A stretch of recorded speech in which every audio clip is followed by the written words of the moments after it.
Hello and welcome to the AMC News Dispatch. I'm Dawa from the Office of Public and Congressional Affairs. August 26th of each year is designated as Women's Equality Day in the United States. Instituted by Representative Bella Abzug and first established in 1971, the day commemorates the passage of the 19th Amendment, the Women's Suffrage Amendment to the United States Constitution, which gave women full voting rights in 1920. During a Women's Equality Day recognition ceremony held here at AMC headquarters, Fort Belvoir, Virginia, a panel of distinguished women, led by Brigadier General retired Wilma Vaught, Director of the Women in Military Service for America Memorial Foundation, relayed their experiences in terms of gender issues they faced in their respective careers.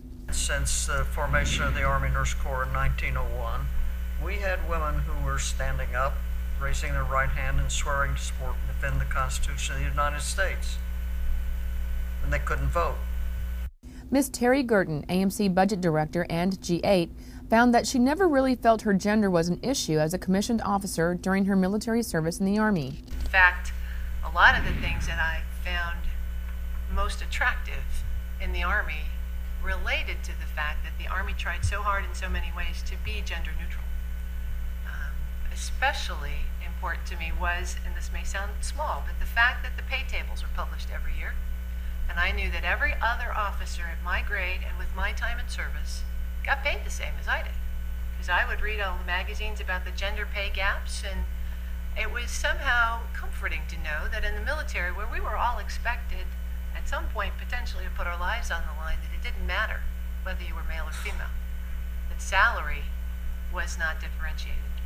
Ms. Tammy Brady is the Family Advocacy Program Relocation Director for Fort Belvoir's Army Community Service. Whether it be female or male, we all have been instilled with the potential and the ability to do, but it's up to each and every one of us to take it to the level where we want it to be. Anything that I do and pursue, I don't worry about gender issues. I know I'm going to get it on my own merits.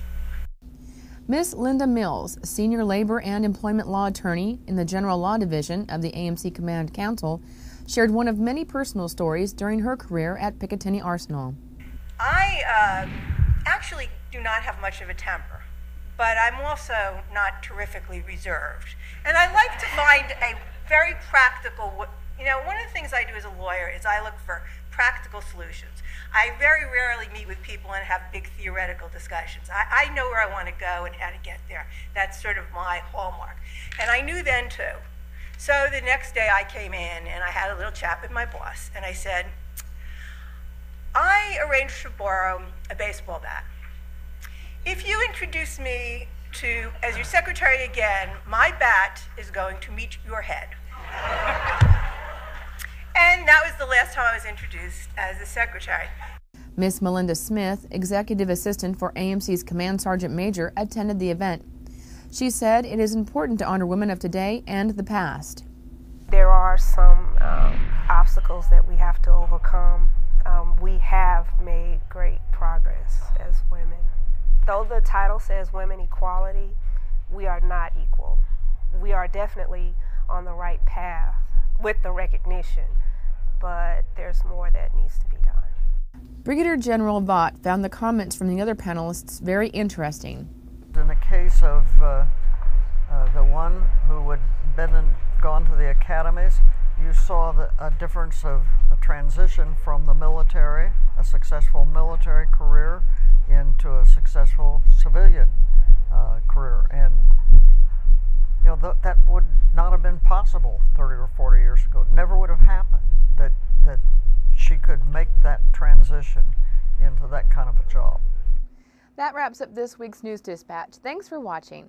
For more on the Army Materiel Command, visit our website at www.amc.army.mil. Join us next week for another edition of the AMC News Dispatch.